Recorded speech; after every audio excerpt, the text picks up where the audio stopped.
Should the law be changed to allow same-sex couples to marry?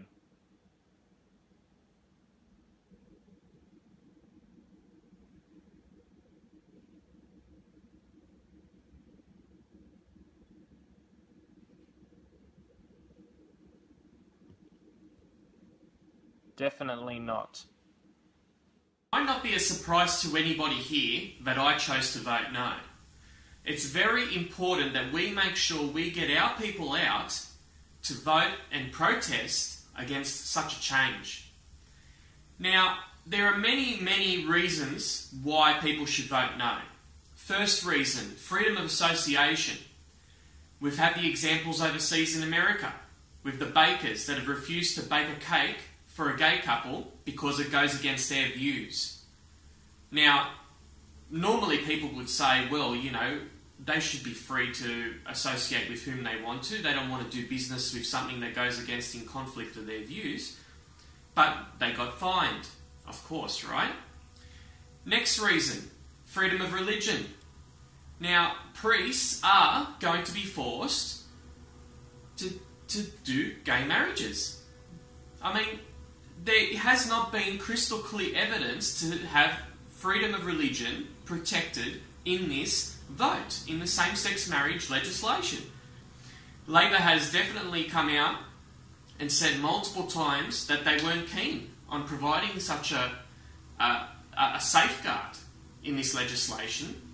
And then other times they've said, oh yeah, okay, we'll protect religious freedoms. So they're already contradicting. At different times they're contradicting their statements. Now, not only is this a problem with churches being forced to marry, but just people holding religious views that are going to be discriminated against. Now, what about freedom of speech? Which correlates with what I was saying with freedom of religion, freedom of association, holding a view that goes counter to what is the new norm. This is going to be a problem. People will eventually get fined for discrimination because they hold a counter view, the traditional view. People can get maybe eventually in the future thrown in jail for it because it isn't going to be an accepted view. And it's going to be classed as discrimination. All these freedoms will be lost. So to anybody that values freedoms, libertarians, for instance, a lot of them that are going to be voting yes, maybe they should really think about this. I mean, not only that, what about freedom for parents?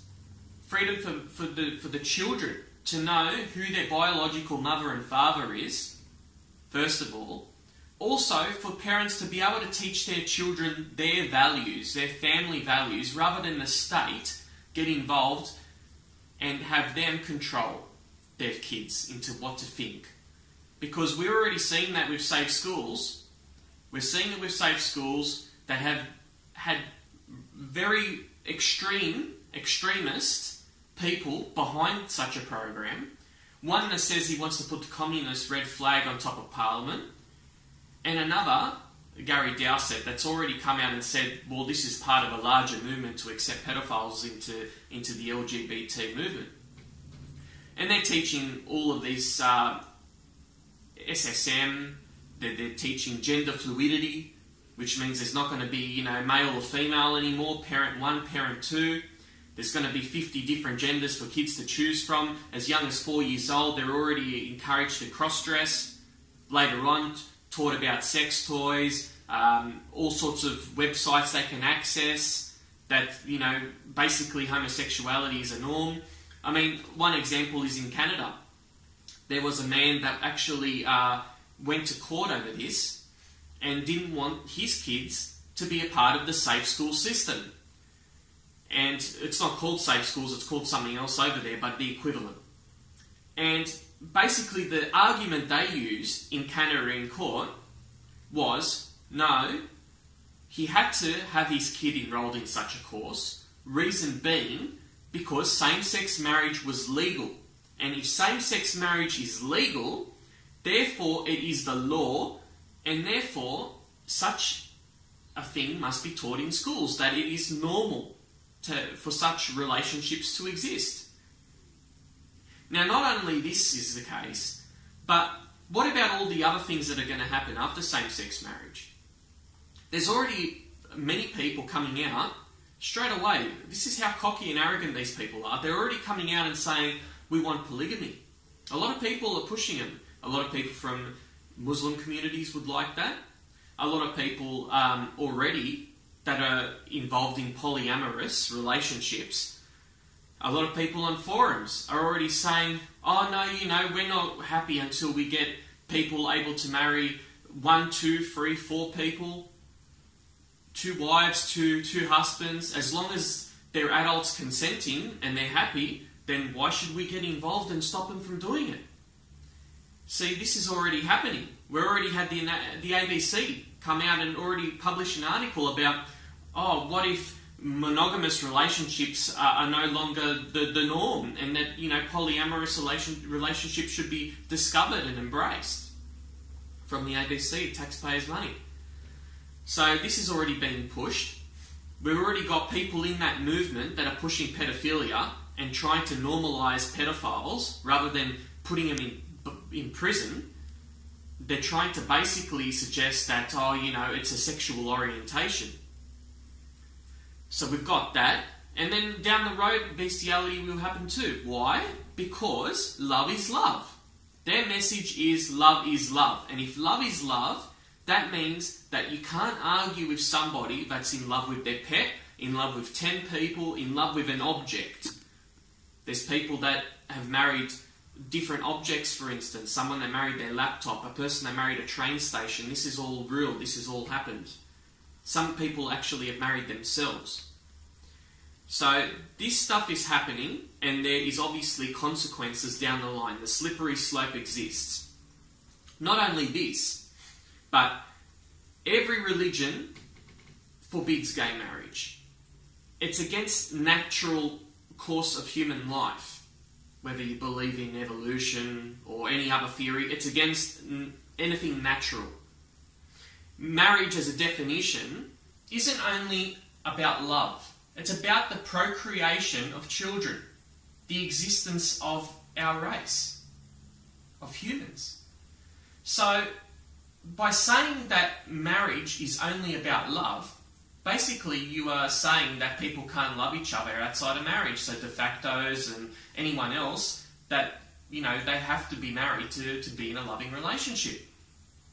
Now, not only this, all of the freedoms aside, all of the traditions aside, all of the common sense aside, this only benefits 0.4% of people in this country, are gay couples, that this law benefits. So it's a minority, and we are going to extremes to change a tradition, a culture, a law that has lasted the test of time. So that's 0.4%, right?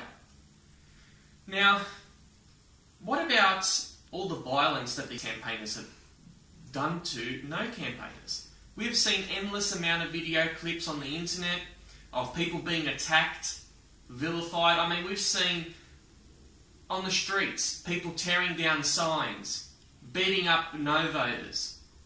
I mean, this is just how outrageous and how extreme the people in the Yes campaign are.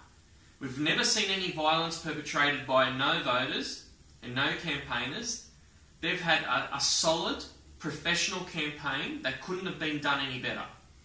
But on the Yes side, they've resorted to the lowest common denominator. People at uni, students getting assaulted, things thrown at them, and people losing their jobs because apparently their opinion is hate speech. We've seen it. We've seen this happen before. People that have come out in support of the No campaign and they've lost their job over it.